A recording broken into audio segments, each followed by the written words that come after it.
Hello, नमस्कार और आदाब हो आप सब दोस्तों को आपके दोस्त और गाइड इरफान की तरफ से एक बार फिर आपके अपने चैनल एस्ट्रो एश्योरेंस के साथ। हमारे बहुत से रिश्ते हमारे बहुत करीबी होते हैं। रिश्ते जैसे कि आपके वालिद का, आपकी वालिदा का, आपके भाई बहनों का, आपके जीवन साथी का और आपकी औलाद का। ये वो रिश्ते हैं जो सबसे करीबी समझे जाते हैं और एक बहुत करीबी दोस्त भी हो सकता है, और इसलिए ये रिश्ते हमें बेहद अजीज होते हैं। हम उम्मीद रखते हैं कि ये रिश्ते हमारे साथ सच्चे रहेंगे। हम उन पर एतबार करते हैं। ये लोग हमारे बहुत से राज जानते हैं और हम उन पर भरोसा करते हैं और हम भरोसा करना चाहते हैं। हमें यकीन होता है, या कम से कम हमें ये भरोसा और यकीन होता है कि जिंदगी की मुश्किल से मुश्किल घड़ी में जब सच में जरूरत हो कि कोई साथ खड़ा हो, तो यही लोग वो होंगे जो अक्सर हमारे साथ खड़े होंगे। और इसलिए अगर इनमें से कोई रिश्ता उम्मीद के खिलाफ जाए और असल में मुसीबत पैदा करने वाला बने या मुसीबत की घड़ी में आपका साथ ना दे, तो जाहिर है कि आपका दिल टूटेगा, आप मायूस होंगे, आप उदास होंगे और आपको गुस्सा भी आ सकता है, क्योंकि आपको ऐसा लगेगा कि आपके साथ धोखा हुआ।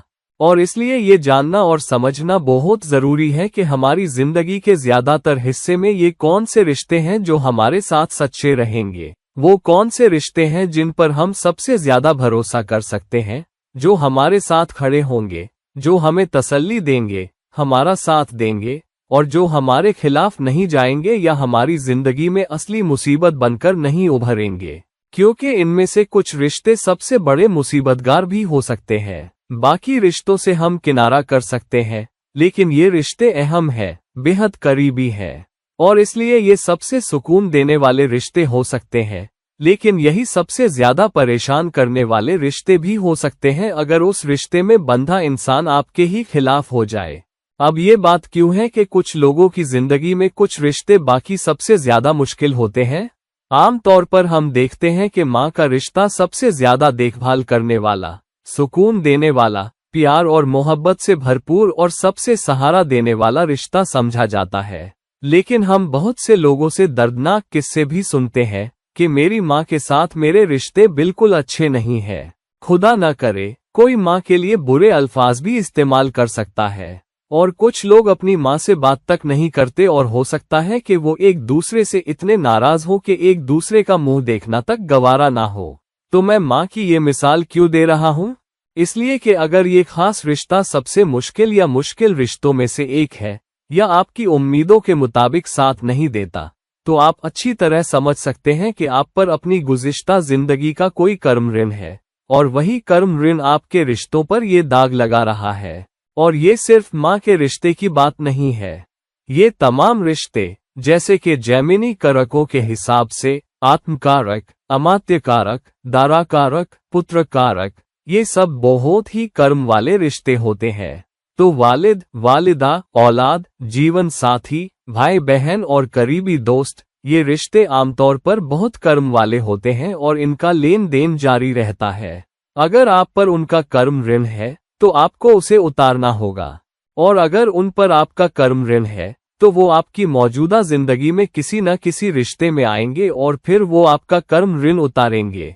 अगर वो कर्म ऋण अच्छा है जो उन्होंने आपसे लिया है, तो वो आपके लिए ज्यादा सहारा बनेंगे, आपसे ज्यादा प्यार और मोहब्बत करेंगे और आपकी जिंदगी के बहुत मजबूत सहारा होंगे। और अगर कर्म ऋण बुरा है तो वो आपको बुरा ही लौटाएंगे। या हो सकता है कि ये लोग आपके बर्ताव, आपकी शरारतों का शिकार हो और आप उनके लिए मुसीबत खड़ी कर रहे हो, क्योंकि उन पर आपका कुछ कर्म ऋण है और वो उतना साथ नहीं दे रहे जितना देना चाहिए। चूंकि उन्हें वो कर्म ऋण अब भी उतारना है, इसलिए वो आपकी बनाई परेशानियों, आपकी दुश्मनी और आपके उस रिश्ते को दिए जाने वाले कम सहारे और कम देखभाल का निशाना बनते हैं, खासकर उनकी जरूरत के वक्त। और इसलिए अगर किसी खास रिश्ते के साथ आपकी जिंदगी भर टकराव या दिक्कत रहती है, तो आप यकीन कर सकते हैं कि उस रिश्ते के लिए आपका कर्म ऋण बहुत बड़ा है। तो ये बात हमेशा याद रखें, जो रिश्ता आपको सबसे ज्यादा दुख देता है, उस रिश्ते के लिए आप पर एक भारी कर्म ऋण है, और इसीलिए वो रिश्ता आपकी जिंदगी में चिंता, परेशानी और शरारत की वजह बन रहा है। इसलिए अगर कोई रिश्ता लगातार और लंबे वक्त तक आपको ये इशारे दे रहा है तो उस रिश्ते के बारे में दोबारा सोचें, पीछे मुड़कर देखें और जानने की कोशिश करें कि शायद कुछ मसले पिछली जिंदगी के तार से जुड़े हैं। और हमेशा ये ना मान लें कि आप अच्छे इंसान हैं और उस रिश्ते में बंधा इंसान बुरा है। हो सकता है कि आप अपने अंदर कोई बहुत बुरा, नापाक या कर्म ऋण लेकर घूम रहे हो और आपको उसे उतारना हो, शायद उसकी शरारतों का शिकार बनकर। तो ये बात ज़हन में रखें।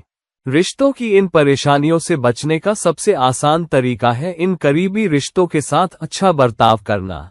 और जब आप इन लोगों के साथ अच्छा करते हैं तो आप अपने अंदर के कर्म ऋण को उतार रहे होते हैं जो आप इन तमाम रिश्तों के लिए लेकर चलते हैं, क्योंकि हम पर हमेशा कुछ ना कुछ कर्म ऋण रहता है और उन पर भी हमारा। जब आप इन करीबी रिश्तों में सबके साथ अच्छा करते हैं तो अच्छा बनकर आप अपने अंदर के नकारात्मक कर्म ऋण को बाहर निकाल रहे होते हैं।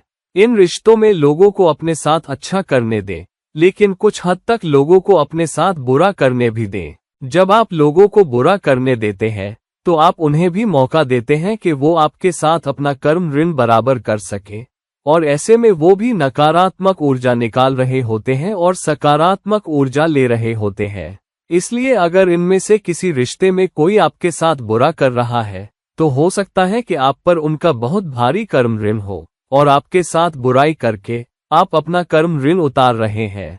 लेकिन अगर आप उसके बदले उनके साथ अच्छा करेंगे तो पाएंगे कि उनकी तरफ अच्छाई दिखाकर आप अपना अच्छा प्रारब्ध कर्म बढ़ा रहे हैं और इससे आप कर्म ऋण उतार रहे हैं।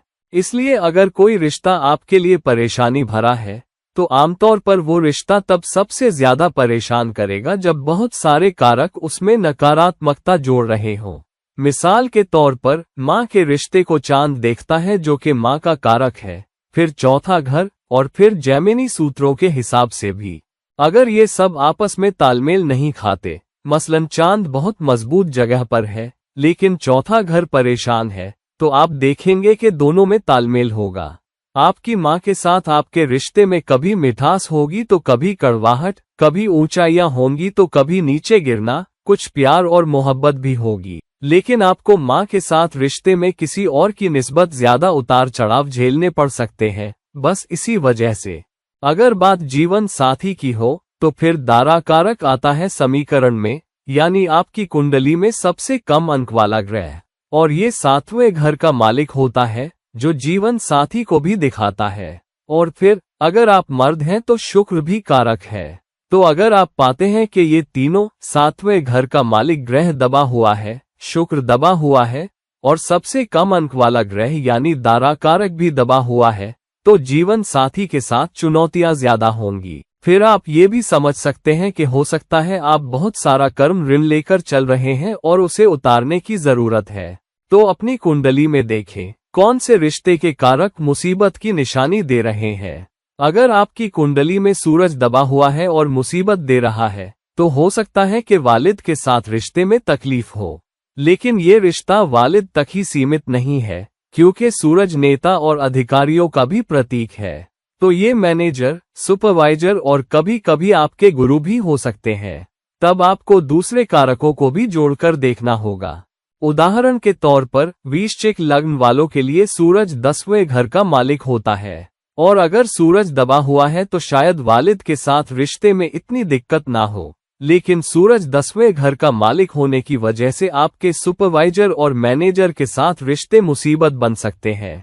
और ऐसा नहीं कि सारे बॉस आपके लिए मुसीबत होंगे, हो सकता है कोई एक बॉस हो जिससे पेश आना दूसरों के मुकाबले थोड़ा मुश्किल हो। और आमतौर पर 10वें घर के मालिक के गोचर या दशा में, खासकर अगर 10वें का मालिक दबा हो, जैसे कि वृश्चिक लग्न वालों के लिए सूरज है, तो सूरज की दशा और सूरज के अंतर दशा में किसी और दशा के मुकाबले ज्यादा दिक्कत हो सकती है। साथ ही अगर 10वें घर के मालिक पर या 10वें घर पर ही कोई दबाव हो या बुरी दृष्टि हो, तब भी रिश्ते आपके लिए चुनौती भरे हो सकते हैं। तो जब आप 2 या 3 कारकों को मिलाकर देखते हैं तो आप जान सकते हैं कि आपके लिए कौन सा रिश्ता मुसीबत पैदा कर रहा है। लेकिन इससे भी ज्यादा अहम है, मुसीबत वाले रिश्ते के बारे में जानने के बजाय, जिसे आप वैसे भी रोजमर्रा की जिंदगी में महसूस कर ही लेते हैं, ये जानना भी बहुत जरूरी है कि इनमें से कौन सा रिश्ता आपकी मुश्किल घड़ी में आपके साथ खड़ा होगा। कभी कभी आपका सबसे करीबी दोस्त भी मुश्किल वक्त में आपके काम नहीं आता और आपको धोखा महसूस होता है। और कभी कभी भाई बहन जिनसे जिंदगी भर झगड़ा रहा हो, वही अचानक मुसीबत में सबसे बड़ा सहारा बन जाते हैं। आप पर सबसे ज्यादा ढाल बनते हैं या सबसे ज्यादा मदद करते हैं। कभी कभी ऑफिस में कोई साथी होता है जिससे अनबन रहती है, टकराव रहता है, लेकिन जरूरत के वक्त जब कोई प्रोजेक्ट निपटाना हो, वही साथी जिससे दिक्कत थी आगे आकर सबसे ज्यादा मदद करता है। इसलिए ये समझना भी जरूरी है कि मुसीबत की घड़ी में कौन सा रिश्ता आपकी सबसे मजबूत सहारा बनेगा। मिसाल के तौर पर, अगर आपके भाई बहनों के साथ मसला है लेकिन सबसे नहीं, तो देखिए कि छोटा भाई बहन है तो तीसरे घर के मालिक की हालत देखिए और मंगल की हालत भी देखिए। मंगल भी भाई बहनों को दिखाता है। देखिए कि रिश्ता कैसा है और दोनों कितने दबे हुए हैं।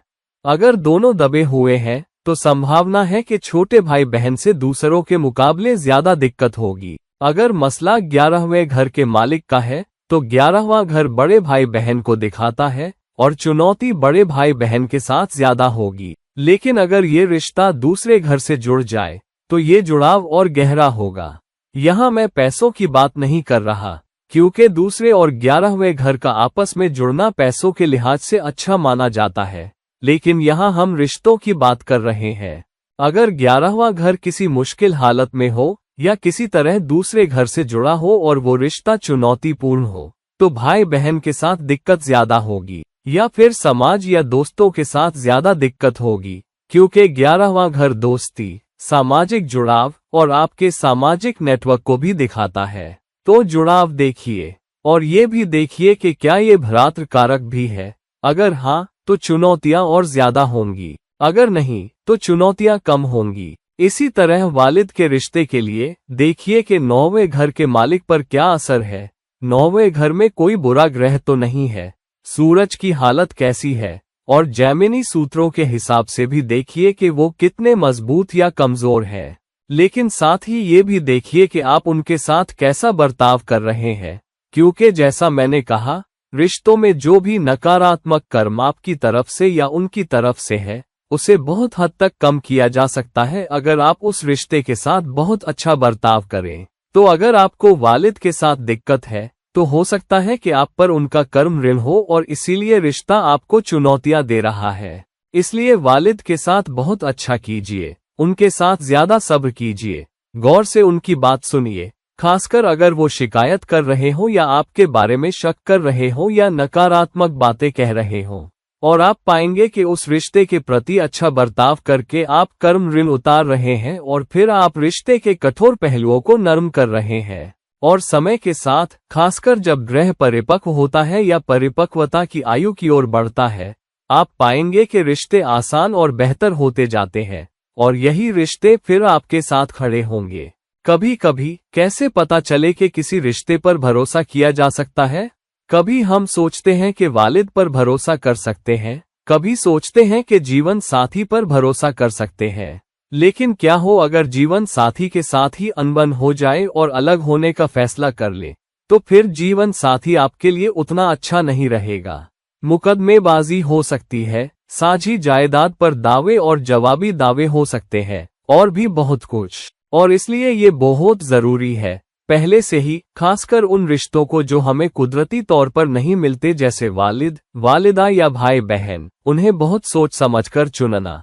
क्योंकि अगर आपके 7वें घर में ही दिक्कत है, 7वें घर का मालिक कमजोर है, 7वें घर पर बुरी नजर है, या वहां राहु या केतु जैसे ग्रह बैठे हैं, और 7वें घर के रिश्ते के कारक भी कमजोर हैं, मिसाल के तौर पर अगर आप औरत हैं और बृहस्पति दबा हुआ है, 7वें घर का मालिक दबा हुआ है, दारा कारक दबा हुआ है, तो बहुत सोच समझकर जीवन साथी चुनिए, क्योंकि तब आपका उनसे आए दिन टकराव होगा।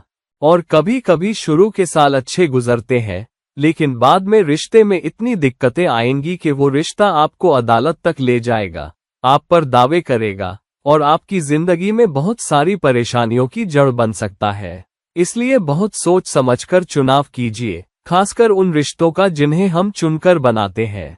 मसलन, बहुत सोच समझकर दोस्त बनाइए, बहुत सोच समझकर जीवन साथी चुनिए।